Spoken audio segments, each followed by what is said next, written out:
ವಿಧಿಯೇ. ಸಾಕೇತದ ಮಂತ್ರಣಾಗಾರದಿಂದ ಹೊರಬರಬೇಕೆಂಬ ಪ್ರಜ್ಞೆ ಎಲ್ಲರಿಗಿದ್ದರೂ ಎಲ್ಲರೂ ಚಿತ್ರಾರ್ಪಿತ ಪ್ರತಿಮೆಗಳಂತೆ ಸ್ತಬ್ಧರಾಗಿ ಹೋದರು.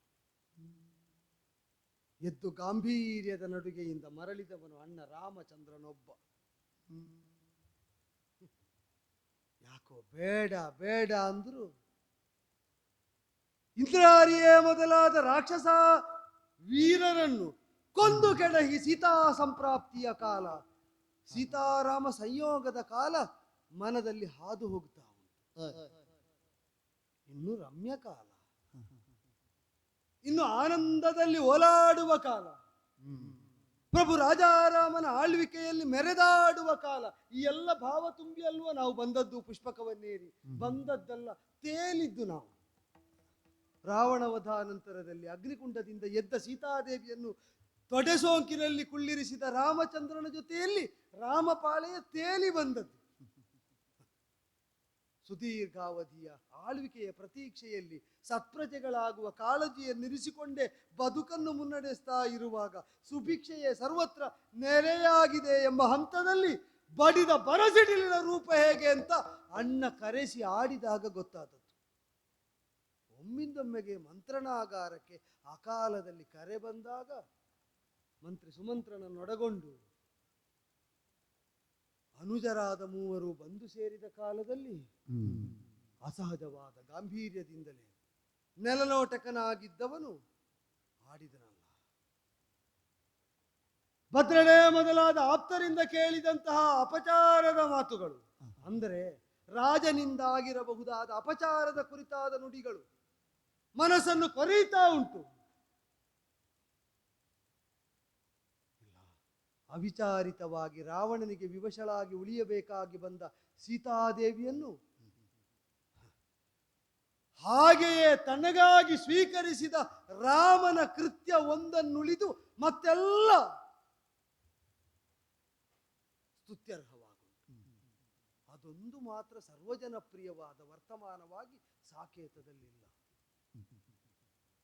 ಯಾರು ಹೇಳಿದ್ರು ಅಂತ ಕೇಳಿದರೆ ಆಕ್ರೋಶಿತನಾಗಿ ಬುಗಿ ಬುಗಿರಂದು ಹೇಳಿದವರ ಧ್ವನಿ ಅಡಗಿಸ್ತೇನೆ ಅಂತ ಹೊರಟ್ರೆ ಇಲ್ಲ. ಮಡಿ ಮಾಡುವುದನ್ನು ಕಾಯಕವಾಗಿಸಿಕೊಂಡ ಅಗಸನಿಂದ ತೊಡಗಿ ಅರಸನಿಗೆ ಆಪ್ತರೆನಿಸಿದವರು ಕೂಡ ನಗರದ ಅಂಗಳದಂತಿರುವಂತಹ ಬೀದಿ ಬೀದಿಗಳ ಸಂಧಿಸ್ಥಾನದಲ್ಲಿ, ವಾಣಿಜ್ಯ ಕೇಂದ್ರಗಳಲ್ಲಿ, ಮರಗಳ ನೆರಳಿನಲ್ಲಿ, ವಿಶ್ರಾಂತಿ ಧಾಮಗಳಲ್ಲಿ ಪರಸ್ಪರ ಆಡುವ ಮಾತಿನಲ್ಲಿ ಅಭಿವ್ಯಕ್ತವಾದಂತಹ ಪ್ರಜಾಮತವಿದು. ಪೌರಾಪವಾದಸ್ತು ಸುಮಹಾನ್. ಪುರಜನರಿಗೆ ಪ್ರಭುವಾಗುತ್ತೇನೆ ಅಂತ ಸಂಕಲ್ಪ ತೊಟ್ಟು ಸಿಂಹಾಸನ ಏರಿದರೆ ಸಾಲದು, ತಮ್ಮ ಪೌರಾಪವಾದವೆಂಬುದು ಮಹತ್ತರವಾದದ್ದು. ಆದ್ದರಿಂದ ಇಲ್ಲ, ಅವನ ಬಾಯಿಂದ ಹೇಗೆ ಸಾಧ್ಯ? ಋಷಿಗಳ ಆಶ್ರಮವನ್ನು ನೋಲ್ಪ ತವಕವನ್ನು ಹೊಂದಿದ ಗರ್ಭಿಣಿಯಾದ ಸೀತಾದೇವಿಯನ್ನು ಪರಿತ್ಯಜಿಸ್ತಾ ಇದ್ದೇನೆ ತಮ್ಮ, ಹೋಗು ತಮಸಾ ತೀರದಲ್ಲಿ ಬಿಟ್ಟು ಬರಬೇಕಂತೆ. ಇಲ್ಲ, ಹೇಗೆ ಸಾಧ್ಯ? ಅತ್ತಿಗೆ ಅಲ್ಲ, ಅಮ್ಮ. ಆ ಜೀವ ಎರಡೆರಡು ಮಕ್ಕಳನ್ನು ಹೊತ್ತು ನಿಂತಿದೆ. ಗರ್ಭದಲ್ಲಿರುವುದು ಉಭಯ ಶಿಶುಗಳು ಅಂತ ಅರಿತವರು ಆಡಿ ತೋರಿದ್ದಾರೆ ಕಾಳಜಿಯನ್ನು ವಹಿಸುವುದಕ್ಕೆ. ಹೊತ್ತ ಮಕ್ಕಳನ್ನು ಹೊತ್ತಂತೆಯೇ ನೆಲೆಯಾಗಿರುವ ಅಮ್ಮನನ್ನು ಬಿಟ್ಟು ಬರುವುದು ಬೇರೆ ಅಲ್ಲ. ಮಡಿಲೇರಿದ ಮಗು ಅಮ್ಮನನ್ನು ಪರಿತ್ಯಜಿಸಿ ಹೊರಗೆ ಜಿಗಿಯುವುದು ಬೇರೆ ಅಲ್ಲ. ಅವಳು ಹೊತ್ತದ್ದಿನ್ನು ಹೆರಬೇಕಷ್ಟೆ. ಇದು ಅವರು ಹೆರದ್ದಲ್ವ, ಹೇಗೆ ಬಿಡುವುದು? ಎಲ್ಲಿಂದ? ಅಲ್ಲ, ತುಂಬು ಗರ್ಭಿಣಿಯಾದ ಅತ್ತಿಗೆಯಮ್ಮನನ್ನು ಬಿಡುವುದು ಹೇಗೆ ಅಂತ ಒಂದಾದ್ರೆ ಅದು ಊಹೆ. ಅಶೋಕವನದಲ್ಲಿ ರಾಮ ವಿಯೋಗದಲ್ಲಿ ಅವಳು ಶೋಕಿಸಿರಬಹುದಾದ ವಿಧಾನ ಹೇಗೆ ಅಂತ ಹನುಮದ್ ವಚನವಲ್ಲದೆ ಬೇರೆ ಪ್ರಮಾಣ ಇಲ್ಲ ಲಕ್ಷ್ಮಣನಿಗೆ. ಆದ್ರೆ ಅತ್ತಿಗೆ ಇಲ್ಲದೆ ವಿಲಪಿಸುವ ಅಣ್ಣನ ಕಣ್ಣೀರಿಗೆ ಈ ಎದೆ ಸಾಕ್ಷಿ. ಅಟವಿ ಗಿಡ ಮರ ಕಲ್ಲುಗಳು ನೋಡಲ ರಸಿನದ ಪುಡಿ. ದೇವರೇ, ಸಾರವತ್ತಾದ ಸೌಂದರ್ಯ ಇದ್ದಲ್ಲೆಲ್ಲ ಸೀತೆಯ ಸಾನ್ನಿಧ್ಯವನ್ನು ಕಲ್ಪಿಸಿ ಧಾವಿಸಿ ಹೋಗಿ ಅದು ಬೆಂಕಿಯಾಗಲಿ ನೀರಾಗಲಿ ನೆಲವಾಗಲಿ ಹಿಡಿಯುವುದಕ್ಕೆ ಹಂಬಲಿಸ್ತಾ ಇದ್ದ ಅಣ್ಣನ ಮನವನ್ನು ಆವರಿಸಿ ನಿಂತ ಸೀತಾ ಪ್ರೇಮವನ್ನು ಅರಿತ ತಮ್ಮ ಲಕ್ಷ್ಮಣನಿವ ಹೇಗಿದ್ದಾನೆ. ಯೋಚನೆ ಬರ್ತದೆ. ಅವ ಆಡಿ ಎದ್ದು ಹೋದ. ಅಗ್ನಿಗರ್ಭದಿಂದ ಎಬ್ಬಿಸಿ ಸ್ವೀಕರಿಸಿದಂತಹ ಹೆಣ್ಣು ಮಗಳನ್ನು ಈಗ ಎಲ್ಲಿಗೆ ಹಾಕುವುದಕ್ಕೆ? ಇನ್ನವಳು ಮಾಡಬೇಕಾದ್ದೇನು?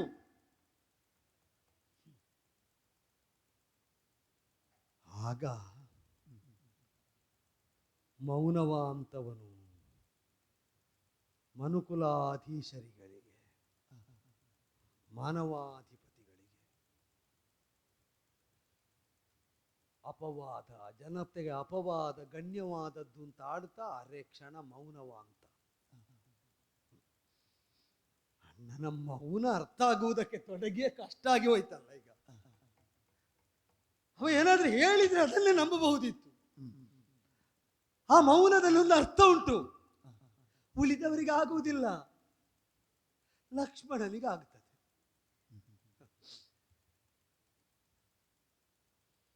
ಸೀತೆ ಬೆಂದಿದ್ದಾಳೆ ತಮ್ಮ ಅಗ್ನಿಕುಂಡದಲ್ಲಿ. ರಾಮ ಬೇಯಬೇಡುವೋ ಅಂತ ಕೇಳ್ತಾನೆ ಅವ.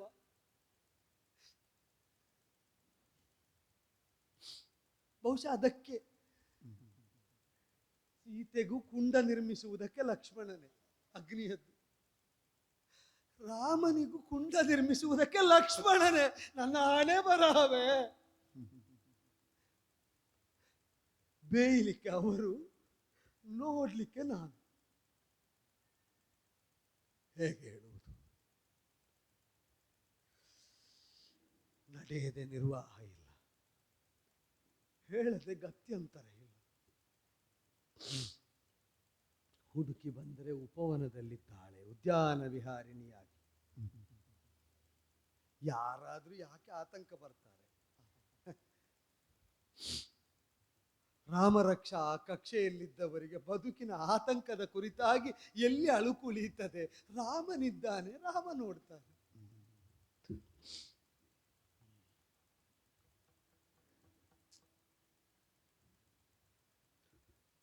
ಉಯ್ಯಾಲೆಯಲ್ಲಿ ಇತ್ತಿಂದತ್ತ ಅತ್ತಿಂದಿತ್ತ ಜೀಕತ.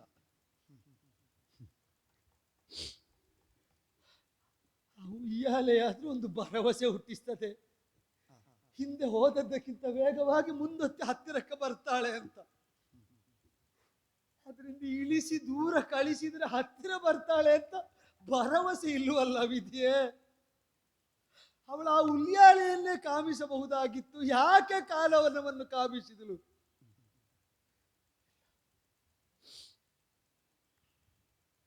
ಪರ್ಯಾಯವಾಗಿ ಎಲ್ಲರೂ ಅನುಭವಿಸುವುದಕ್ಕಿದ್ದ ಶಿಕ್ಷೆ ಇದು.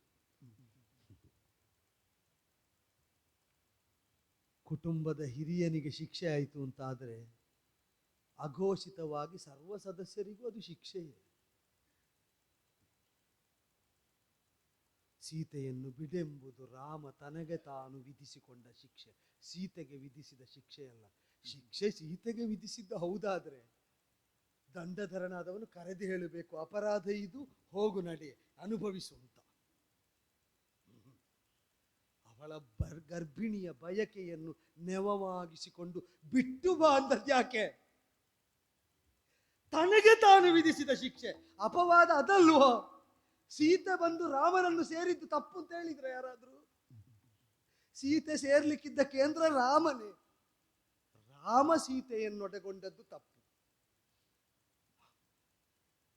ರಾಮ ವಿಧಿಸಿದ ಶಿಕ್ಷೆ ರಾಮನಿಗೆ. ತಪ್ಪು ಮಾಡದೆ ಅವನೆಷ್ಟು ಅನುಭವಿಸ್ತಾನೆ.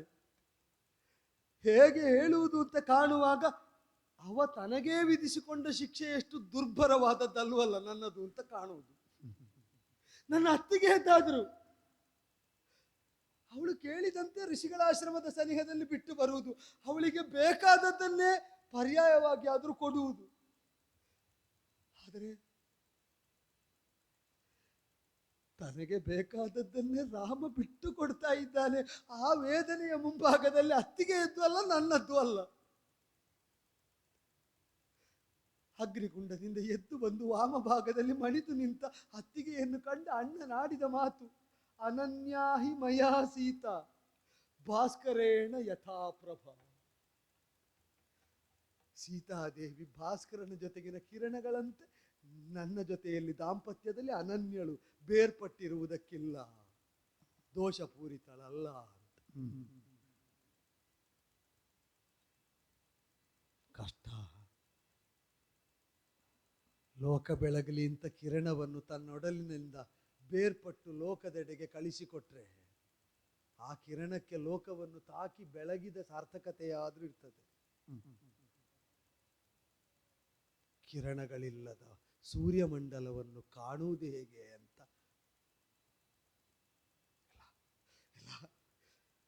ಎಲ್ಲ ಇಲ್ಲ, ಅದನ್ನು ಯೋಚಿಸಿದಷ್ಟು ತಲೆ ಹಾಳಾಗುತ್ತದೆ.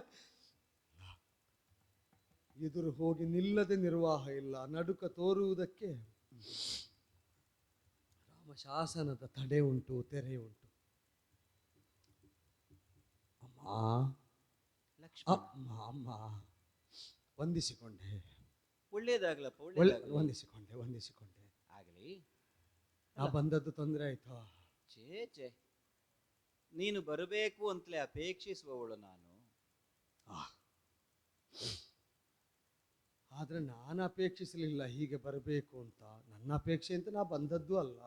ಇಲ್ಲಿಗೆ ಬರುವುದಕ್ಕೆ ನಿನಗೆ ಯಾವುದಾದ್ರೂ ನಿರ್ಬಂಧ ಉಂಟ ಲಕ್ಷ್ಮಣ?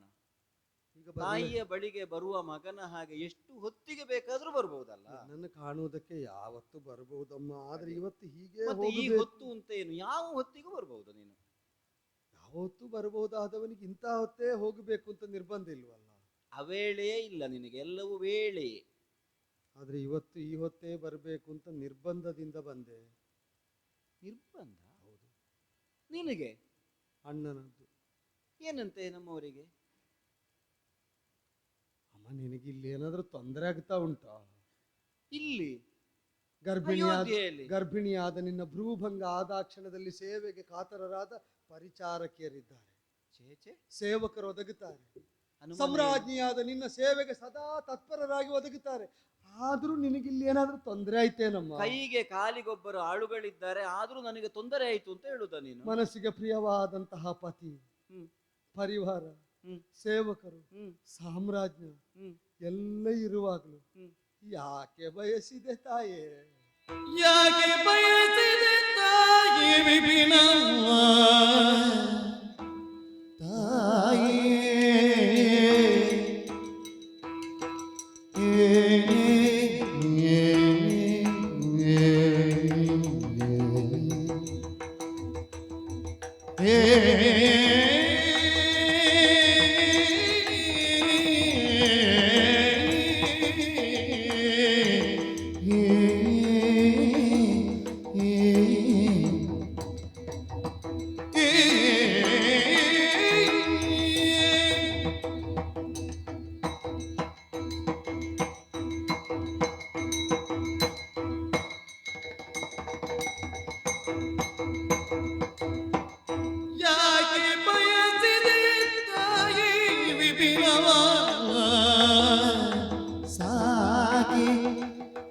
ಸಾಗೀತ ಪುರವಾಸ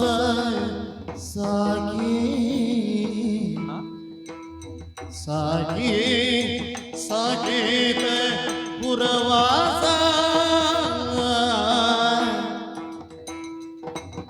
ನೀಳುಗಿ ಬಾರೆಂದು ಮೂಗಿದ ಕಾಕುಸ್ಥನು ನೀ ಕೆಳುಗಿ ಬಾರೆಂದು ಮೂಗಿದ ಕಾಕುಸ್ಥನು ತಾಯೇ ತಾಯೇ ಯಾಕೆ ಬಯಸಿದೆ ತಾಯಿ ವಿಪಿನವ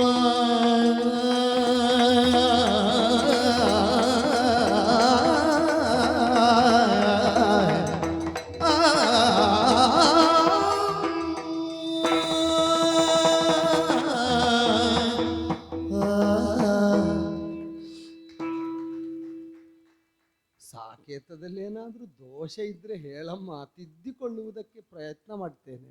ಯಾಕೆ ಸೌಮಿತ್ರಿ ಇಂತಹ ಮಾತುಗಳನ್ನು ಆಡ್ತಾ ಇದ್ದಿ? ಪ್ರಫುಲ್ಲಿತವಾದ ನಿನ್ನ ಮನದಂತೆ ನಳನಳಿಸಬೇಕಾದ ನೆಲೆ ಅಂತ ಭಾವಿಸಿದ್ದು ಸಾಕೇತವನ್ನು. ಹಾ ಹೌದು. ಅದರಲ್ಲಿ ದೋಷ ಉಂಟು ಅಂತ ನೀನಾಗಿ ಬಿಟ್ಟು ಹೋಗುವುದಾದ್ರೆ ಮತ್ತೆ ಇಲ್ಲಿ ಗುಣ ಉಳಿಯುವುದೆಂತ? ಲಕ್ಷ್ಮಣ ಒಂದೇ ಹೇಳ, ಓ. ನನ್ನ ಪತಿ ಪ್ರಭು ಶ್ರೀರಾಮಚಂದ್ರ ಇರುವಲ್ಲಿ ದೋಷ ಇದ್ದೀತ.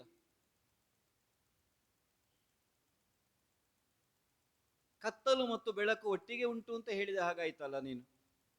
ಬೆಳಕಿದೆ ಅಂತ ಆದ ಮೇಲೆ ಮತ್ತೆ ಅಲ್ಲಿ ಕತ್ತಲಿನ ಅಸ್ತಿತ್ವ ಇದ್ದೀತೋ? ನಿನ್ನ ಅಣ್ಣ ಇದ್ದಲ್ಲಿ ಮತ್ತೆ ಕೆಟ್ಟದು ಅನ್ನೋದು ಇರುವುದಕ್ಕುಂಟೆ, ದೋಷ ಅನ್ನೋದು ಇರುವುದಕ್ಕುಂಟೆ. ಅಣ್ಣ ಇದ್ದಲ್ಲಿ ದೋಷ ಇರಬಾರದು. ನಿನಗೆ ಬೆಳಕ ಹಾಗಾದ್ರೆ ಇಷ್ಟ ಅಲ್ಲ ಅಂತ ಹೇಳಿದನ. ಮತ್ತೆ ಕಾಡಿ ಯಾಕೆ?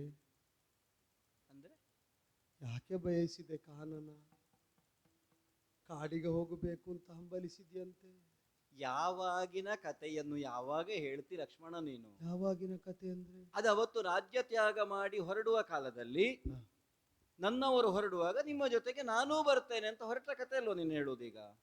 ಇಲ್ಲ ಇಲ್ಲ, ನೀನು ಹಾಗೆ ಹೇಳಿದ್ದಲ್ಲವಂತೆ. ನನಗೆ ಆಶ್ರಮದ ಸಮೀಪದಲ್ಲಿ ಹೋಗಿ ಋಷಿಮುನಿಗಳ ಸಾಂಗತ್ಯದಲ್ಲಿ ಇರಬೇಕಾಗಿದೆ ಅಂತ ಹೇಳಿದ್ಯಂತೆ. ನಿನ್ನಲ್ಲಿ ಒಂದು ಕೇಳ, ಓ. ಅತ್ತಿಗೆಯಲ್ಲಿ ಮಾತಾಡುವಾಗ ಕಣ್ಣೀರು ಹಾಕಿಕೊಂಡೇ ಮಾತಾಡಬೇಕು ಅಂತ ಯಾರಾದ್ರೂ ಹೇಳಿಕೊಟ್ಟಿದ್ದಾರೆ? ಕಣ್ಣೀರು ಬಂತು, ಕ್ಷಮಿಸು ಕ್ಷಮಿಸು. ಅದಲ್ಲ, ನಿನಗೊಂದು ಸರಸದಲ್ಲಿ ಒಂದು ಲಹರಿಯಲ್ಲಿ ಮಾತನಾಡುವುದಕ್ಕೇ ಗೊತ್ತಿಲ್ವ ನನ್ನಲ್ಲಿ? ಕಾಡಿನಿಂದ ಊರಿಗೆ ಬರುವ ವರ್ತಮಾನ ಆದ್ರೆ ನಗೆ ಆಡ್ತಾ ಆಡಬಹುದು, ಊರಿನಿಂದ ಕಾಡಿಗೆ ಹೋಗುವ ವಿಚಾರ ಕಣ್ಣೀರು ಬೇಡ ಅಂದ್ರೂ ಬಂದು ಬಿಡ್ತದೆ. ಕಳೆದ ಸಲ ಬರುವಾಗ ಕಾಡಿಗೆ ಅಣ್ಣನ ಜೊತೆ ನೀನು ನಗುತ್ತಲೇ ಬಂದವನು. ಹೌದು. ಮತ್ತೆ ಈಗ ಯಾಕೆ ನನಗೆ ಕಣ್ಣೀರು? ಈಗ ಕಾಡಿಗೆ ಹೋಗಬೇಕು ಅಂತ ನೀ ಯಾಕೆ ಹಂಬಲಿಸಿದ್ಯಮ್ಮ? ಋಷಿಮುನಿಗಳೇ ಊರಿಗೆ ಬರುವಾಗ ಸರಿ, ಸರ್ವಸಂಗ ಪರಿತ್ಯಾಗಿಗಳಾದವರು ಊರು ಬಿಟ್ಟು ಬಿಟ್ಟು ಕಾನನ ಮಧ್ಯದಲ್ಲೇ ನೆಲೆಯಾಗಿ ತಾಪಸಿಗಳಾಗಿ ಆಗಿ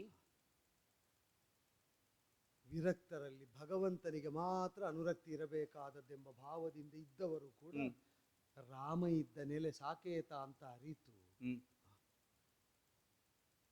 ಅಲ್ಲಿಗೆ ಧಾವಿಸಿ ಧಾವಿಸಿ ಬರುವಾಗ, ಹೌದು, ಕಾಡಿನಲ್ಲಿದ್ದವರೆಲ್ಲ ನಾಡಿಗೆ ಬರ್ತಾ ಇದ್ದಾರೆ. ನಾಡಿನೊಡತಿಯಾದ ನೀ ಕಾಡನ್ನು ಹಂಬಲಿಸಿದ್ದು ಯಾಕೆ ನೋಡು. ಅದಕ್ಕೆ ಬೇಸರ ಆದದ್ದು. ಅವ ಬೇರೆಲ್ಲೋ ಇರುವುದು, ಬೇರೇನನ್ನೋ ಮಾಡುವುದು. ಹೋಗು ಸೀತೆಯನ್ನು ಕಾಡಿಗೆ ಕರೆದೊಯ್ಯಿ ಅಂತ ನನ್ನನ್ನು ನೂಕಿದ ಹಾಗೆ ಕಳಿಸಿದ್ದಾನೆ. ನಾನು ಏನು ಮಾಡಬೇಕಣ್ಣ? ಲಕ್ಷ್ಮಣ ನನ್ನನ್ನು ತಳ್ಳಿ ಬಿಟ್ಟಿದ್ದಾನೆ ಈ ಕಾರ್ಯಕ್ಕೆ.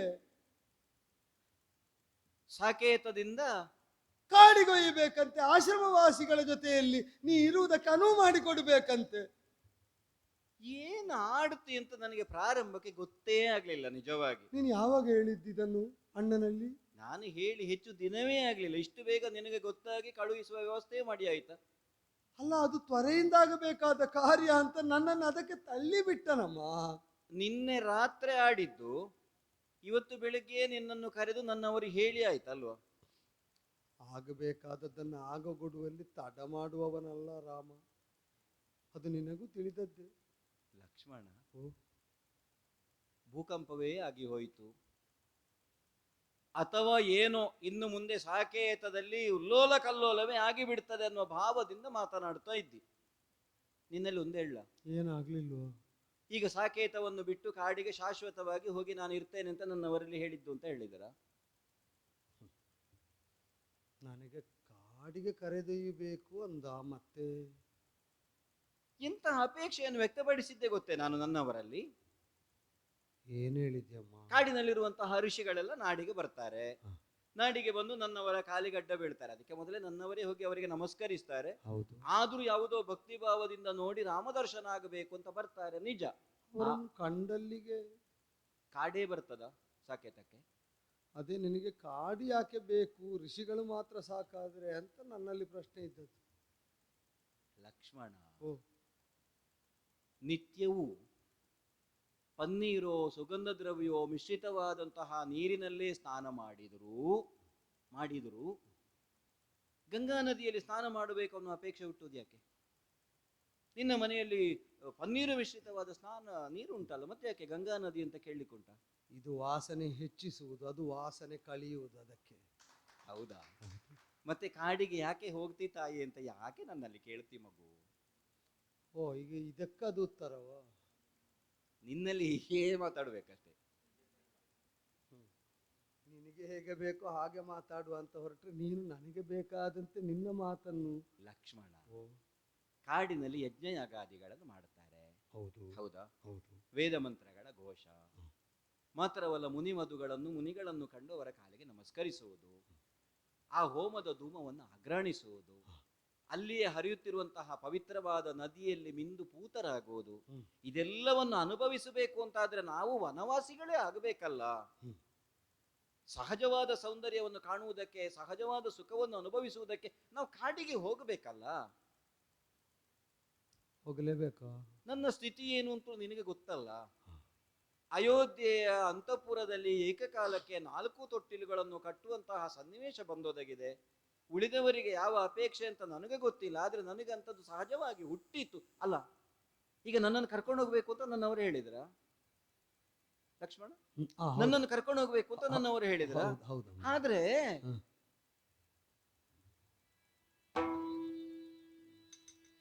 ಮಣಿಮಯದ ರಥ ನಿಂತಿದೆ ನಿನ್ನ ಮನೆಯ ಬಾಗಿಲಿನಲ್ಲಿಯೇ,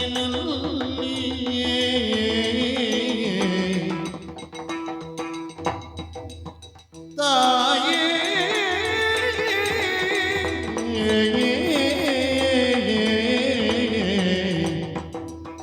ಮಣಿಮಯದ ರಥ ನಿಂತಿದೆ ನಿನ್ನ ಮನೆಯ ಬಾಗಿಲಿನಲ್ಲಿ,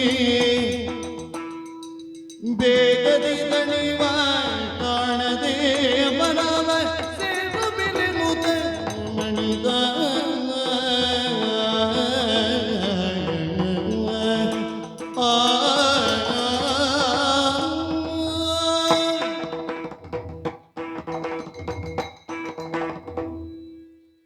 ಅಮ್ಮ, ಯಾವ ಆದರೆ ಅಂತ ಸಂಖ್ಯೆಯೂ ಇಲ್ಲ ತಾಯಿ.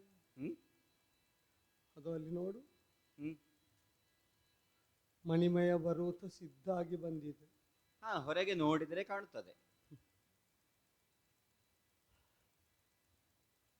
ಕಾಡಿನಲ್ಲಿ ಏನು ಸುಖ ಅನುಭವಿಸ್ತೀಯೋ, ಕಾಡಿಗೆ ಸಾಗುವಲ್ಲಿ ದಣಿವು ಆಗಬಾರದು, ರಥ ಏರಿಸಿಕೊಂಡು ಕರ್ಕೊಂಡು ಹೋಗುವ ಅಂದ. ಹೋಗಲೇಬೇಕು ಅಂತ ಕೇಳಿದ್ದ ಅದಕ್ಕೆ. ನೀವು ಹೋಗಬೇಕಂದ್ರೆ ಒಯ್ಯದೆ ನನಗೆ ನಿರ್ವಾಹ ಇಲ್ಲಮ್ಮ. ಗಂಗಾ ನದಿಯ ದಡದವರೆಗೆ ಕಳೆದ ಸಲ ನಾವು ಹೋಗುವಾಗಲೂ ಇತ್ತು ರಥ ಅಲ್ವಾ? ಸುಮಂತ್ರನೇ ಸಾರಥಿಯಾಗಿ ನಮ್ಮನ್ನು ಕರೆದೊಯ್ದಿದ್ದ. ಆಮೇಲೆ ಗಂಗಾ ನದಿಯನ್ನು ಉತ್ತರಿಸಿದ ಮೇಲೆ ಮತ್ತೆ ನಾವು ನಡ್ಕೊಂಡೇ ಹೋದ್ವಿ.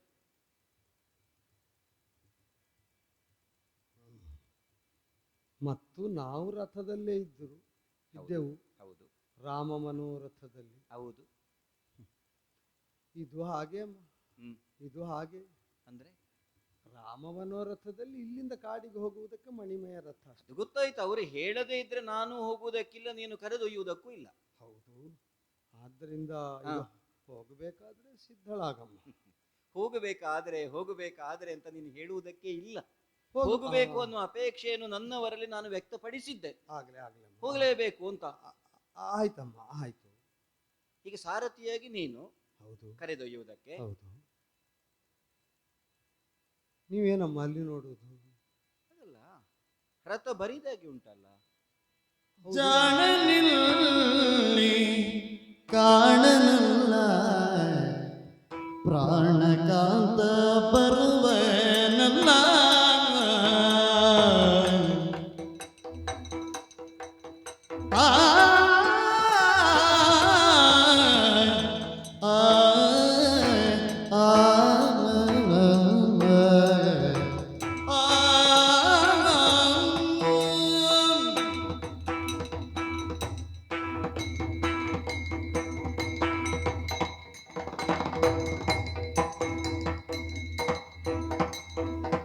ಜಾಣನಿಲ್ಲಿ ಕಾಣನಲ್ಲ ಪ್ರಾಣಕಾಂತ ಬರುವನಲ್ಲ,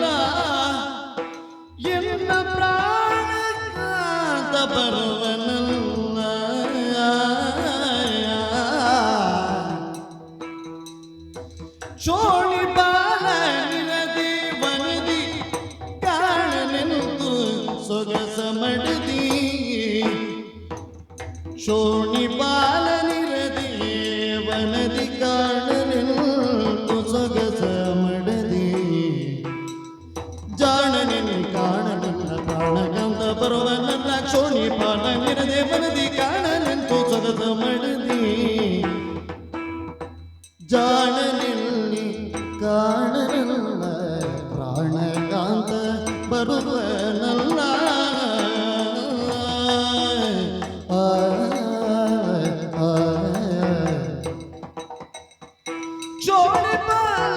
ಶೋಣಿಪಾಲನಿರದೇವನದಿ ಕಾಣಲೆಂದು ಸೊಗಸ ಮಡದಿ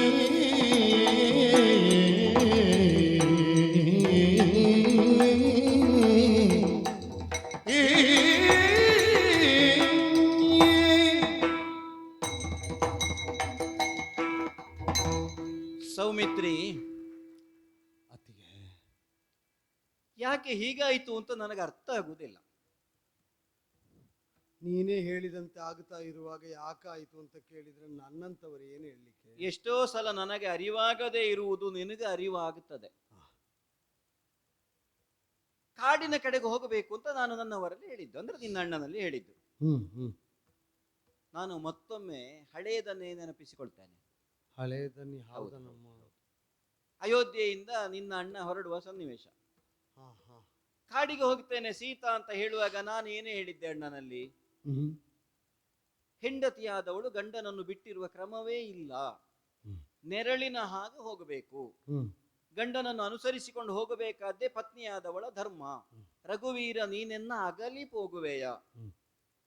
ಈಗ ಹೆಂಡತಿಯಾದವಳು ಗಂಡನಲ್ಲಿ ಹಾಗೆ ಹೇಳ್ತಾಳೆ ಅಂತ ಆದ್ರೆ, ಹೆಂಡತಿ ಹೊರಡುತ್ತೇನೆ ಅಂತ ಹೇಳುವಾಗ ಗಂಡನು ನಾನು ಒಟ್ಟಿಗೆ ಹೋಗಬೇಕಿತ್ತು ಅಂತ ಬರಬೇಡ, ನನಗೊಮ್ಮೆ ಕಾಡಿಗೆ ಹೋಗಬೇಕು ಅಂತ ಅಪೇಕ್ಷೆ ಆಗಿದೆ ಸ್ವಾಮಿ ಅಂತ ಹೇಳಿದ್ರೆ ಅರ್ಥ ಏನು? ನನ್ನನ್ನು ಕರ್ಕೊಂಡು ಅವರು ಹೋಗಬೇಕು ಅಂತ. ಇಲ್ಲ, ನನಗೆ ಗೊತ್ತಿಲ್ಲ. ಗಂಡ ಹೋದಲ್ಲಿ ಹೆಂಡತಿ ಹೋಗಬೇಕು ಅಂತ ಶಾಸ್ತ್ರ ಉಂಟು, ಹೆಂಡತಿ ಹೋದಲ್ಲಿ ಗಂಡ ಬರಬೇಕು ಅಂತ ನನಗೆ ಗೊತ್ತಿಲ್ಲ. ಅದು ಎರಡು ಒಂದೇ ಅಲ್ವಾ? ಈಗ ಒಂದು ಕಾಲು ಹೋದಲ್ಲಿ ಮತ್ತೊಂದು ಕಾಲು ಹೋಗಬೇಕು ಅಂತ ಹೇಳಿದ್ರೆ ಮತ್ತೇನು? ಹೆಂಡತಿಯ ಅಪೇಕ್ಷೆಯನ್ನು ನೆರವೇರಿಸಬೇಕಾದ್ದು ಪತಿಯಾದವನ ಧರ್ಮ ಅಲ್ವೇ? ಹಾಗಾಗಿ ಅವರೂ ಜೊತೆಯಾಗಿ ಬರ್ತಾರೆ. ಶೋಣಿಪತಿ ವಿಷಯ ಹೌದು, ರಾಜ್ಯಭಾರ ಕಾರ್ಯದ ಹೊಣೆ ಎಲ್ಲ ಉಂಟು, ಆದ್ರೆ ಸೀತಾಪತಿಯೂ ಹೌದಲ್ಲ, ಸೀತೆಯನ್ನು ಪಾಲಿಸಬೇಕಾದಂತಹ ಒಂದು ಹೊಣೆ ಉಂಟಲ್ಲ. ಹಾಗಿರುವಾಗ ಅವರು ರಥದಲ್ಲಿ ಬರ್ತಾರೆ, ಜೊತೆಯಾಗಿ ಕಾಡಿನ ಕಡೆಗೆ ಹೋಗುವುದು, ಎಲ್ಲ ಸೌಂದರ್ಯವನ್ನು ಮತ್ತೆ ಒಂದೇ ಹೇಳಲ್ಲ ಲಕ್ಷ್ಮಣ, ವಿವರೆಲ್ಲ ಹೇಳಲಿಕ್ಕೆ ನನಗವರು ಒಟ್ಟಿಗಿದ್ರೆ ಸಂತೋಷ ಆಗುವುದು. ಕಂಡೆಯ ಜನಕಜೆ ಕಡು ವಿಚಿತ್ರಗಳ, ಅಲ್ಲಿರುವ ಪ್ರಾಣಿಗಳು, ಅಲ್ಲಿರುವ ಮರಗಳು, ಅದನ್ನೆಲ್ಲ ಅವ್ರು ಹೇಳುವಾಗ ನನಗೆ ಕೇಳಬೇಕು ಅಂತ ಅನ್ನಿಸ್ತದೆ. ಇದು ಏನೂ ಇಲ್ಲದೆ ನಾನೊಬ್ಬಳೇ ಹೊರಡಬೇಕಾ ಈಗ? ನೀನು ಈ ವಿವರ ಎಲ್ಲ ರಾಮನಿಗೆ ಹೇಳಲಿಲ್ವ? ಹಾಗೆ ಹೇಳಲಿಲ್ಲ, ಅವರಿಗೆ ಗೊತ್ತಾದೀತು ಅಂತ ತಿಳ್ಕೊಂಡದ್ದು ನಾನು. ನನಗೊಮ್ಮೆ ಕಾಡಿಗೆ ಹೋಗಿ ಬರಬೇಕು. ಹೇಳಬೇಕಾದ್ದು ಹೇಳದೆ ಇದ್ರೆ ವಿವರ ಹಾಗೆ ಉಳಿದು ಹೋದ್ರೆ ಏನೆಲ್ಲ ಆಗಿಬಿಡ್ತದೆ ನೋಡಮ್ಮ. ಅವ ಏನ್ ಹೇಳ್ತಾನೆ ಗೊತ್ತುಂಟು? ಏನ್ ಹೇಳಿದ? ಜಲಮದದಿ ರಾಜಪಾಲನ ದೈವ ಜನಪಾಲನ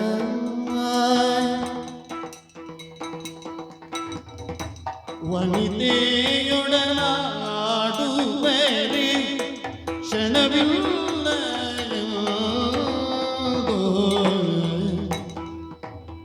ಅನುದನ ಬೆಳಗಿರುವ ಮನದಿ ಬೇಸರ ಬೇಡ, ಅನುದನನು ಕೆಳಗಿರುವ ಮನದಿ ಬೇಸರ ಬೇಡ, ಅನುಮಾನಿಸದೆ ಪೊರಡು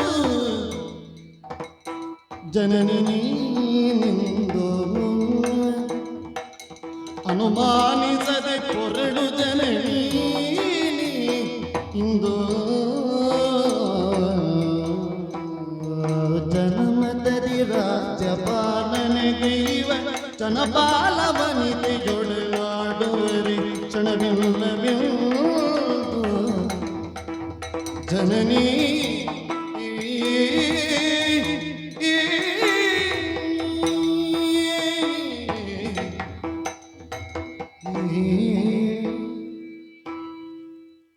ಜನನಿ. ಲಕ್ಷ್ಮಣ, ರಾಮ ಯಾರ ವಶದಲ್ಲಿದ್ದಾನೆ ಅಂತ ನೀ ತಿಳಿಯದವಳೇನಮ್ಮ? ನನ್ನಲ್ಲಿ ಹೀಗೆ ಕೇಳಿದ್ರೆ ಹ್ಮ್. ನಾನು ಮೂಕನಾಗಬೇಕು ಬಿಟ್ಟರೆ ಉತ್ತರ ನಿನಗೆ ಸಮರ್ಪಕವಾದ್ದು ಸಿಗುವುದಕ್ಕುಂಟೆ. ಆದ್ರೂ ನನ್ನ ಮನಸ್ಸಿನಲ್ಲಿ ಹುಟ್ಟಿದ ಸಂಶಯ ಅವರೀಗ ಇಲ್ಲಿ ಇಲ್ಲ, ನಿನ್ನಲ್ಲೇ ಕೇಳಬೇಡುವ ಏನೇ ಹೇಳಿದ್ದಾರೆ ಅಂತ. ಜನರ ಪಾಲಿಗೆ ತಾನು ಅಂತ ನಿರ್ಣಯ ಆದ ಕ್ಷಣದಲ್ಲಿ ಸಿಂಹಾಸನ ಏರಿದವನು ಮತ್ತೆ ಸ್ವೇಚ್ಛೆಯಂತೆ ಬದುಕುವುದಕ್ಕುಂಟೆ. ಓ, ಜನವಶದಿ ರಾಜ್ಯ ಪಾಲನೆಗೈವ ರಾಮ. ಜನಪಾಲ ಜನವಶದಲ್ಲಿ ಅಲ್ಲದೆ ಮತ್ತೆ ಸ್ವವಶದಲ್ಲೋ, ಪತ್ನಿ ವಶದಲ್ಲೋ, ಅನುಜರ ವಶದಲ್ಲೋ, ಪರಿವಾರ ವಶದಲ್ಲೋ ಇರ್ಲಿಕ್ಕುಂಟು. ಅಲ್ಲಿರುವುದು ಜನರೇ, ಪ್ರಜೆಗಳೇ. ಹೌದು. ಆದರೆ ವಿಶಾಲ ಹಿತ ಸಂರಕ್ಷಣೆಗೆ ದೀಕ್ಷಿತನಾದವನು ಸ್ವಹಿತ ಸಾಧನೆಗೆ, ಕುಟುಂಬ ಹಿತ ಸಾಧನೆಗೆ ಮನ ಮಾಡುವುದಕ್ಕುಂಟೆ ನಮ್ಮ. ಪ್ರಜಾಸುಖೇ ಸುಖಂ ರಾಜ್ಞ. ಅವನ ಪ್ರವೃತ್ತಿ ನಿನಗೆ ನಾನೇನು ಹೇಳುವುದು. ಒಮ್ಮೆ ಹೇಳುವುದಕ್ಕೆ ಹೊರಟೆ ಅನಾಹುತ ಆಗಿ ಹೋಗಿದೆ. ಅದು ಹಾಗಲ್ಲ ಹೀಗೆ ಅಂತ ಹೇಳಿ ಏನಾಗಿದೆ ಅಂತ ಗೊತ್ತುಂಟು. ನಾನು ನಿನಗೆ ಗೊತ್ತಿದ್ದದ್ದೇ ಅಮ್ಮ. ತಾನು ಹೊಂದಬೇಕು ಅಂತ ಹೊರಟದ್ದನ್ನು ಸಾಧಿಸಬೇಕು ಅಂತ ಹಂಬಲಿಸಿದ್ದಕ್ಕಾಗಿ ಯಾವುದನ್ನಾದ್ರೂ ಬಿಡ್ತಾನಲ್ಲ.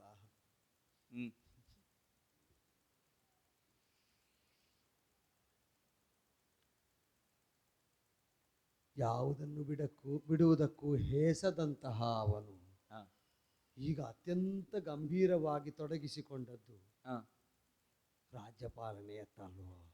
ಹಾಗೆ ಅಂತ ಅವ ಮಾಡಬೇಕಾದ ಕರ್ತವ್ಯದಿಂದ ವ್ಯಕ್ತಿಯಾಗಿ ಚ್ಯುತನಾಗುವುದಿಲ್ಲ. ಅದಕ್ಕಲ್ವ ತಮ್ಮನನ್ನು ಕರೆದು ಹೋಗು ಅವಳ ಭಯಕ್ಕೆ ಕೇಳಿದ್ದೇನೆ ಅಲ್ವೋ.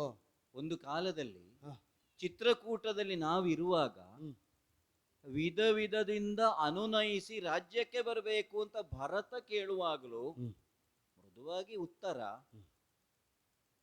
ನಿರ್ಣಯದ ದೃಢತೆ, ಧರ್ಮ ನೈಷ್ಠುರ್ಯ, ತಾನು ಹೊಂದಿದಂತಹ ನಿರ್ಧಾರದಿಂದ ಎಡ್ಲಿನಿತೂ ವಿಚಲನೆ ಇಲ್ಲ ನನ್ನವರಿಗೆ. ಹಾಗೆಂತ ಮಾಡಬೇಕಾದ್ದು ಮಾಡ್ತಾರೆ. ಒಟ್ಟಿಗೆ ಬಾರದ ಅಣ್ಣ ಬಿಟ್ಟು ಕಳೆದಿದ್ದಾನೆ ಅಂತ ಅರ್ಥ ಅಲ್ಲ. ಸರಿ ಸರಿ. ಭರತಕುಮಾರನನ್ನು ಭರತಕುಮಾರ ಕೇಳುವಾಗ ಒಟ್ಟಿಗೆ ಮರಳಿ ಬಾರದ ಅಣ್ಣ ಭರತನನ್ನು ಬಿಟ್ಟು ಕಳೆದದ್ದಲ್ಲ. ಹೌದು ಹೌದು. ಹಾಗೆಂತ ಇರುವ ಪ್ರಾಪ್ತಿ ಇಲ್ಲ ಅಂತ ದೂರ ಆದರೂ ಕೂಡ ಅನಿವಾರ್ಯವಾಗಿ ಸಹಿಸಿ ಉಳಿದದ್ದು ತಾನೆ ಕಾಡಿನಲ್ಲಿ. ಹೌದೌದು. ಇಲ್ಲೂ ಹಾಗೆ. ಅಂದ್ರೆ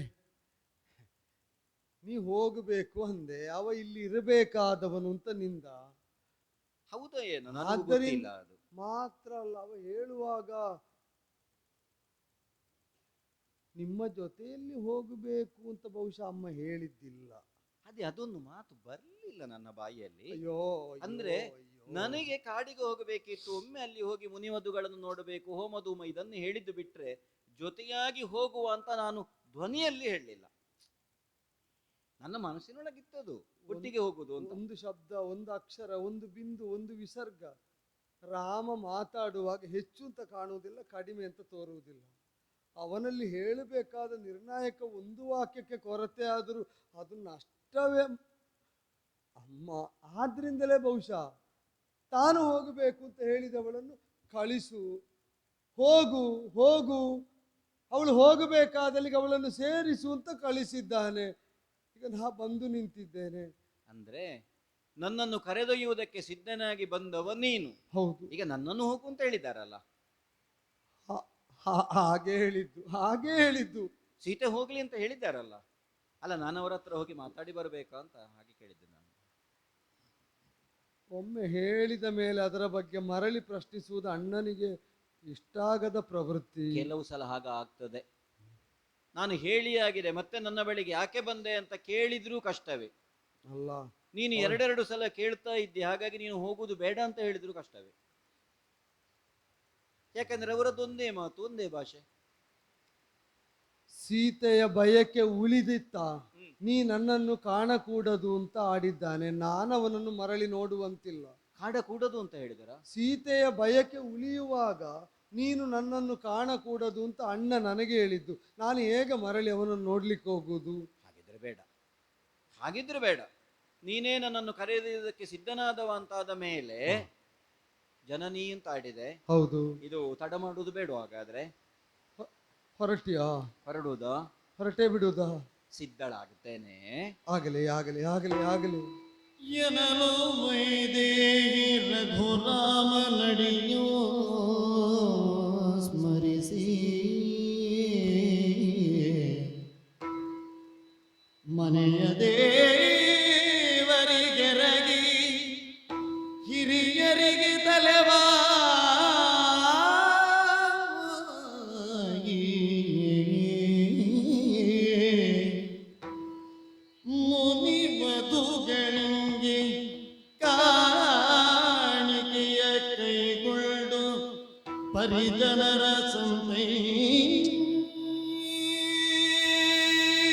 ಸಂತೈಸಿ ಬಳಿಕ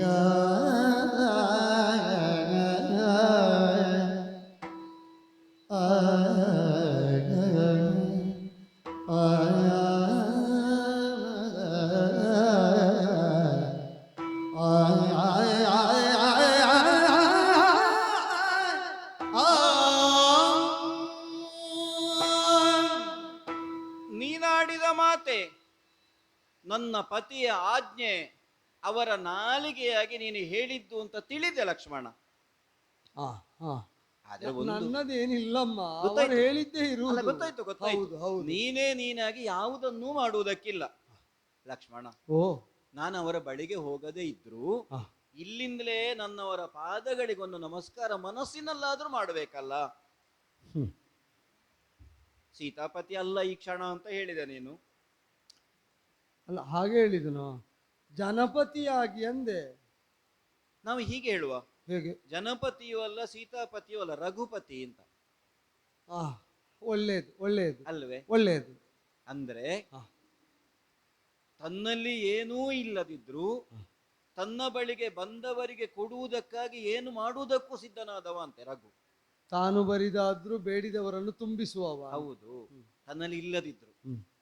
ರಘುಪತಿಯ ಅಡಿಗೆ ಮನಸಾ ವಂದಿಸಿದವಳಿದ್ದೇನೆ. ಓ, ಮಾತ್ರ ಅಲ್ಲ, ಹ್ಮ್ ಹಿರಿಯರಿದ್ದಾರೆ, ಹ್ಮ್ ಅವರಲ್ಲೆಲ್ಲ ಹೇಳ್ಬೇಡುವ ಒಂದು ಮಾತು, ಹ್ಮ್ ನಾನು ಕಾಡಿಗೆ ಹೋಗ್ತಾ ಇದ್ದೇನೆ ಅಂತ ಹ್ಮ್. ಹೇಳ್ಬೇಡುವ. ಆದೀತು ಆದೀತು ಆದೀತು. ಅಲ್ಲ, ಯಾರಾದ್ರೂ ತಡಿದ್ರೆ ಬೇಡ ಅಂದ್ರೆ ಉಳಿತೀಯಮ್ಮ. ಚೇಚೆ ಅಲ್ಲಪ್ಪ, ಹಾಗೆಲ್ಲ. ಉಳಿಯುವುದಿಲ್ವೋ? ಆಹಾ, ಅಲ್ಲ, ಯಾರಾದ್ರೂ ಹಿರಿಯರು ಹೋಗುವಾಗ ಈ ಸ್ಥಿತಿಯಲ್ಲಿ ಹೋಗುದು ಬೇಡ ಸೀತಾ ಅಂದ್ರೆ ನೀ ಈ ಅಲ್ಲ, ಕೇಳಿದ್ದು ನಾನು. ಈ ಸ್ಥಿತಿಯಲ್ಲಿ ಈ ಅಪೇಕ್ಷೆ ಹುಟ್ಟಿರುವಾಗ ಉಳಿದವರೀಗ ನನ್ನ ಗಂಡ ಹೋಗು ಅಂತ ಹೇಳಿದ್ದು ಗೊತ್ತಾದ್ರೆ ಉಳಿದವರು ಹೇಳಿಯಾರು ಹೋಗು ಹೋಗು ಬೇಗ ಹೋಗು ಅಂತ ಹೇಳಿ. ಹೌದು, ರಾಮ ಹೋಗು ಅಂತ ಹೇಳಿದವರನ್ನು ನಿಲ್ಲಿಸುವ ದಾರ್ಢ್ಯ ಇಲ್ಲಿ ಯಾರಿಗೂ ಇಲ್ಲ. ಅದು ಆರ್ಟಿ ಅಂತಲ್ಲ, ಹೌದು. ಅದೊಂದು ಅಪೇಕ್ಷೆ ಅಲ್ಲ. ಹೌದು ಹೌದು ಹಾಗಾಗಿ ಹೋಗು ಅಂತ ಹೇಳಿಯಾರು. ಹ್ಮ್. ಮತ್ತು ಅವರ ಕಾಲಿಗೆ ನಮಸ್ಕರಿಸುವಾಗ ಅವರು ಹೇಳಿದ್ದು ಅದನ್ನೇ, ಹ್ಮ್. ನಿನ್ನ ಗಂಡನೇ ಹೋಗು ಅಂತ ಹೇಳಿದ್ರು, ಹಾಗಾದ್ರೆ ಬೇಗ ಹೋಗು ಅಂತ. ಹ್ಮ್. ಹ. ಹಾ. ಕುಲದೇವರಾದಂತಹ ರಂಗನಾಥನಿಗೂ ಎರಗಿದವಳಿದ್ದೇನೆ ಲಕ್ಷ್ಮಣ. ಓ, ನಾವು ಕಳೆದ ಸಲ ನಾವೇ ನಾರುಡೆ ಹುಟ್ಟು ಹೋದ್ದು. ಹೌದು. ಮಾತ್ರ ಅಲ್ಲ, ಆಶ್ರಮದಲ್ಲಿ ಸಿಕ್ಕಿದಂತಹ ಮುನಿವಧುಗಳು, ಮುನಿ ಸತಿಯರು ನನಗೇ ಬೇಕಾದ ಆಭರಣ ಕೊಟ್ಟದ್ದು ಬಿಟ್ರೆ ನಾವು ಅವರಿಗೆ ಕೊಟ್ಟದ್ದು ಏನಿಲ್ಲ ಅಲ್ವೇ? ಈ ಸಲ ನಾನು ಅಯೋಧ್ಯೆಯ ಸಾಮ್ರಾಜ್ಞಿ ಹ್ಮ್ ಹ್ಮ್ ಹ್ಮ್ ಅಲ್ವಾ? ಹಾ, ಹಾ. ಅದಕ್ಕೆ ಸಮ್ರಾಟನಾದಂತಹ ರಘುರಾಮನ ಮಡದಿ. ಹಾ ಹಾ ಹಾ. ಹಾಗಾಗಿ ಮುನಿಮದಿಗಳಿಗೆ ಕೊಡುವುದಕ್ಕೆ ಬೇಕಾದಂತಹ ಹೊಸಗೆಯನ್ನು ಉಡುಗೆಯನ್ನು ನಾನು ಒಯ್ಯಬೇಕಲ್ಲ. ಒಳ್ಳೇದು ಹೋಗುವಾಗ. ಒಳ್ಳೇದು. ಅಮ್ಮ, ಓ, ನಿನಗಿದ್ದದ್ದು ತೆಗೆದುಕೋ. ಅಲ್ಲ, ಕೊಡ್ಲಿಕ್ಕಿದ್ದದ್ದು ಮಾತ್ರ ಅಲ್ಲ, ನಿನಗಿದ್ದದ್ದು ತೆಗೆದು. ನನಗೆ ಎಷ್ಟು ಬೇಕು ನಾನೇನಲ್ಲಿ ವರ್ಷಗಟ್ಲೆ ನಿಲ್ತೇನ? ಹಾ, ನೀನು ಹಾ, ಕಣ್ಣೀರು ಹಾಕುವುದು ಮಾತನಾಡುವುದು ನೋಡಿದ್ರೆ ನಾನು ಹೋದವಳು ಮತ್ತೆ ಬರುವುದಿಲ್ಲ ಅನ್ನೋ ಹಾಗೆ ಮಾತಾಡ್ತೀನಿ. ನಾನಲ್ಲಿ ಹೋಗುದಪ್ಪ, ಮುನಿಮದುಗಳನ್ನು ನೋಡುವುದು, ಸ್ನಾನ ಮಾಡುವುದು, ಮಾತಾಡುವುದು, ಸಾಕೇತದ ಪರಿವಾರ ಹೇಗೆ ಅಂದ್ರೆ ಹ್ಮ್ ಉಳಿದವರಿಗಾಗಿಯೇ ಬದುಕುತ್ತಾರೆ, ತಮಗೆ ಬೇಕಾದ್ದನ್ನು ಬಿಟ್ಟು ಕಳೀತಾರೆ. ಅದಕ್ಕೆ ಹೇಳಿದೆ ಅಷ್ಟೇ. ಇಲ್ಲ ಇಲ್ಲ, ನನಗೆ ತಪ್ಪು ಬೇಕಾದ ತಿಳಿಬೇಡ. ನನಗೆ ಬೇಕಾದ್ದು ಒಂದೇ, ಅದು ಯಾವಾಗಲೂ ನನ್ನಲ್ಲೇ ಇರ್ತದೆ. ನೋಡಿದ್ಯಾ, ದಾಸದಾಸಿಯರು ನಾನು ಹೊರಡುವಾಗ ಕಣ್ಣಂಚಲಿ ನೀರು ಕಾಣ್ತಾ ಉಂಟವರ. ಹೌದಮ್ಮ, ತುಂಬು ಗರ್ಭಿಣಿಯಾದ ನೀನು ಹಾಗೆ ನಡೆದು ಕಾಡಿನತ್ತ ಸಾಗುವುದು ಅಂತ ನೋಡುವಾಗ ಕಾರಣ ಇಲ್ಲದೆ ಮಿಡಿಯುತ್ತದೆ ಅಲ್ಲ ಮನಸ್ಸು. ನನಗೆ ನಗು ಬರುವುದು. ಹ. ಈ ರೀತಿಯಾಗಿ ಒಂದು ಅಪೇಕ್ಷೆಯನ್ನು ಪೂರೈಸುವುದಕ್ಕೆ ಹೊರಡುವಾಗ ಇಷ್ಟೆಲ್ಲ ಚಿಂತೆ, ಇಷ್ಟೆಲ್ಲ ಆತಂಕ ಯಾಕೆ ಇವರಿಗೆಲ್ಲ ಅಂತ. ಹಾಗಾಗಿ ಪರಿಜನರನ್ನೆಲ್ಲ ಸಂತೈಸಿದವಳಿದ್ದೇನೆ. ಅವರನ್ನು ನೋಡುವಾಗ ನಿನಗೆ ಹಾಗೆ ಕಾಣ್ತದೆ. ನಮಗೆಲ್ಲ ಒಟ್ಟಿಗೆ ಒಂದೇ ಕಾಣ್ತದೆ, ಇವಳಿಗೆ ಯಾಕೆ ಹೀಗೆಲ್ಲ ಈಗ ಅಂತ. ಅಲ್ಲ, ಆದ್ರೆ ಬೇಕು ಅಂತ ಹೇಳಿದವಳು ನೀನಾಗಿರುವಾಗ ನಾನೇನು ಹೇಳುವುದಕ್ಕೆ? ಹುಟ್ಟಿದ ಮೇಲೆ ಮತ್ತೆ ಅದನ್ನು ಬೇಡ ಅಂತ ಹೇಳುವುದಕ್ಕಾದೀತ? ಅಲ್ಲ, ನಿನ್ನ ಅಣ್ಣಾದ್ರೂ ಅದನ್ನು ಒಪ್ಪುವುದಕ್ಕುಂಟ? ಸರಿ, ನನ್ನ ಮನಸ್ಸಿನಲ್ಲಿ ಅಪೇಕ್ಷೆ ಹುಟ್ಟಿದ್ದ ಹೌದಲ್ಲ. ಇದು ನಾನು ನಾನು ಕೊಂಡೋಗುವುದಕ್ಕೆ ಸಿದ್ಧ ಮಾಡಿದ್ದನ್ನು ನೀನು ತಕೊಂಡೋಗುದಾ, ನಾನೇ ತಕೊಂಡೋಗ್ಬೇಕಾ? ನಾ ರಥಕ್ಕೆ ನಾ ತುಂಬಿಸ್ತೇನಮ್ಮ, ಕೊಡುವುದು ನೀನೇ ಅಲ್ವೋ? ಕೊಡುವುದು ನಾನೇ, ತೆಕೊಂಡು ಹೋಗುದು ನೀನು ರಥದವರೆಗೆ. ಆದೀತಮ್ಮ, ಹೀಗ ಬಾ. ನಿಧಾನ ಧಾವಂತ ಬೇಡ, ಹೇಗೂ ಕಾಡಿಗೆ ಅಲ್ವೋ, ನಿಧಾನ ಬಾ, ನಿಧಾನ.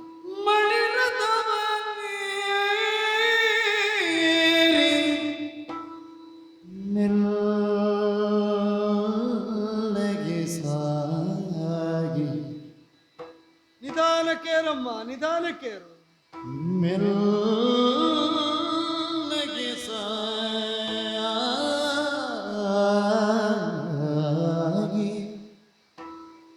ಲೋಕಪಾವನಿಗೆ ನಿಬ ಜಾನವಿಯ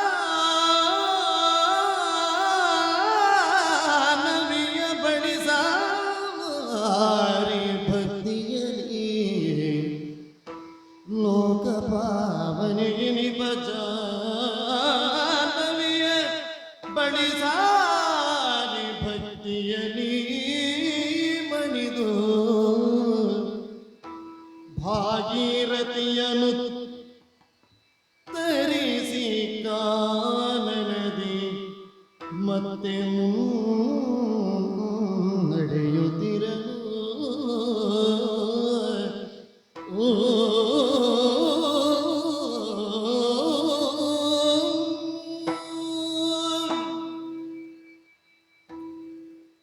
ಲಕ್ಷ್ಮಣ, ಅಮ್ಮ, ರಥವನ್ನು ಏರಿದ್ದೇವೆ. ನಿಧಾನವಾಗಿ ರಥ ಅಯೋಧ್ಯೆಯನ್ನು ಬಿಟ್ಟು ಮುಂದೆ ಮುಂದೆ ಮುಂದೆ ಮುಂದೆ ಬಂತು. ಗಂಗಾ ತೀರದ ತನಕ ಬಂದೆವಲ್ಲಮ್ಮ. ಇದು ಹಳೇ ದಾರಿ ಅಲ್ವಾ? ಅದೇ ದಾರಿ ಇದು. ನೀನು ಅದೇ ದಾರಿಯಲ್ಲಿ ಮರಳಬೇಕು ಅಂತ ಹಂಬಲಿಸಿದ್ದಲ್ವಾ? ಅದೇ ದಾರಿಯಲ್ಲಿ ಹೋಗಬೇಕು ಅಂತ ಒಂದು ಅಪೇಕ್ಷೆ ಇತ್ತು ನನಗೆ. ಗಂಗಾ ನದಿಯ ಬಳಿಗೆ ಬಂದೆವು, ಜಾಹ್ನವಿ. ಮತ್ತೆ ಮತ್ತೆ ಈ ತಾಯಿಯನ್ನು ನೋಡುವಾಗ ಸಂತೋಷ ಆಗೋದು. ಯಾಕೆ ಗೊತ್ತೇ? ಕಳೆದ ಸಲ ಕೊಡುವುದಕ್ಕೆ ಏನೂ ಇರ್ಲಿಲ್ವಲ್ಲ. ಕೇವಲ ನದಿಯನ್ನು ನೋಡಿದ್ದು, ನದಿಯನ್ನು ಉತ್ತರಿಸಿದ್ದು ಮಾತ್ರ. ಈ ಸಲ ಹಾಗಲ್ಲ. ಕಂಡೆ, ನಮ್ಮ ವಂಶದ ಪುರುಷರನ್ನು, ಮೂಲ ಪುರುಷರನ್ನು ಉದ್ಧರಿಸುವುದಕ್ಕಾಗಿಯೇ ನಮ್ಮ ವಂಶದವರೇ ಭಗೀರಥ ಪ್ರಯತ್ನದಿಂದ, ಈಗ ಅದಕ್ಕೆ ಹೆಸರೇ ಭಗೀರಥ ಪ್ರಯತ್ನ ಅಂತ ಅಲ್ವಾ? ಹೌದು ಹೌದು. ಎಷ್ಟು ಕಷ್ಟ ಬರ್ಲಿ, ಎಷ್ಟು ಸಂಕಟ ಬರ್ಲಿ, ಎಷ್ಟು ನೋವು ಬರ್ಲಿ, ತಲೆಮಾರು ಉರುಳಿ ಹೋದ್ರು ಸರಿ, ಆಗುವುದು ಹಾಗೆಯೇ ಆಗಬೇಕು ಅಂತ ಹೇಳುವ ಹಠ. ಹೌದಮ್ಮ, ತಪಸ್ಸು ಮಾಡಿದ್ರೆ ಸಿಗುತ್ತಾಳೆ ಅಂತ ಇದ್ದವರು ಭರವಸೆ ಕೊಟ್ಟವರಿಗಾಗಿ ಎಷ್ಟು ತಪಸ್ಸು ಮಾಡಬಹುದು ನೋಡಿ. ಹೌದು ಹೌದೌದು. ಯಾರನ್ನೆಲ್ಲ ಪ್ರತ್ಯಕ್ಷೀಕರಿಸಿಕೊಳ್ಬೇಕು. ಗಂಗೆ ಬಂದ್ರೆ ಸಾಲದು, ಆಮೇಲೆ ಪರಮೇಶ್ವರ ದೇವರು ಬರಬೇಕು. ಪರಮೇಶ್ವರ ದೇವರು ಬಂದ್ರೆ ಸಾಲದು, ಜಟೆಯನ್ನು ಬಿಚ್ಚಿ ನಿಲ್ಲಬೇಕು. ಇಷ್ಟನ್ನೆಲ್ಲ ಮಾಡಿ ಸತ್ಕೀರ್ತಿಯನ್ನು ನಮಗಾಗಿ ಉಳಿಸಿ ಹೋದಂತಹ ಗಂಗೆಯನ್ನು ಕಾಣುವಾಗ ನನಗೆ ಅನ್ನಿಸುವುದು, ಮಗು, ಒಂದು ಕೀರ್ತಿ ಬರಬೇಕು ಅಂತಾದ್ರೆ ಎಷ್ಟೆಲ್ಲ ಕಷ್ಟಪಡಬೇಕಾಗ್ತದೆ ಅಲ್ವಾ? ಅಲ್ವಾ? ಹೌದು ಹೌದು. ಗಂಗಾ ನದಿಯಲ್ಲಿ ಸ್ನಾನ ಮಾಡಿದ್ದಾಯಿತು. ಇನ್ನೀಗ ಮುಂದೆ ಹೋಗುದಾ? ದಾಟುವುದಕ್ಕೆ ಬೇಕಾದ ದೋಣಿಗೆ ವ್ಯವಸ್ಥೆ ಮಾಡಿದ್ದೇನೆ. ಅದೇ ಹೌದು, ನಾವಿಕ ಸಿದ್ಧನಾಗಿ ನಿಂತಿದ್ದಾನೆ. ರಥ ಸಹಿತವಾಗಿಯೇ ನಾವು ನದಿಯನ್ನು ಉತ್ತರಿಸಿ ಆದೀತು. ಅದೋ ನದಿಯ ಈ ದಂಡೆಗೆ ಬಂದು ಇಳಿದ ಮೇಲೆ ಮತ್ತೆ ರಥ ಏರಿಸಿ, ಆದೀತು, ಮತ್ತೆ ರಥ ಏರು. ಸರಿ, ತಂದ ಸುವಸ್ತುಗಳನ್ನು ಕೂಡಿಕೊಂಡು ನಿಧಾನಕ್ಕೆ ಮುಂದುವರಿಯುವ. ಮುಂದೆ ಹೋಗುವ.